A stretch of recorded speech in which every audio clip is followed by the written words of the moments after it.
kannski það í huga okkar flestara þannig að blóðgjöf tengist helst slysum.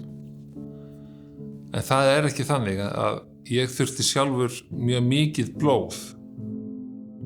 Mikið af blóðgjöfum þegar ég var að fara í gegnum mína lyfjameðferð. Málið það að þegar það verið að keyra merginn svona niður og slökkva á ónæmiskerfinu að þá bælist mergurinn mikið og hættir að framleiða hemoglóbín eða það hægist á framleiðslu hemoglóbins og eftir því sem að meðferðina verða fleiri þá verður mergurinn latari og þetta tekur lengri tíma eftir hverja lyfjameðferð að fyrir merginn að ná sér og ná að framleiða nógu mikið af hemoglóbíni eða rauðum blóðkornum þannig að við þurfum ekki blóðgjöfina.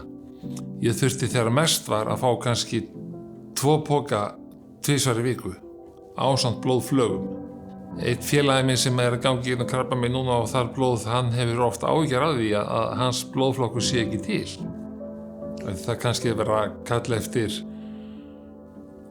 blóðgjöfum í O- eða í einhverjum öðrum blóðflokkum og hann sér þá, ok, þetta blóðflokkurinn minn og hann ekki til. Eða það eitthvað að fara að minnka, hann fyrir að hafa áhyggjur af því.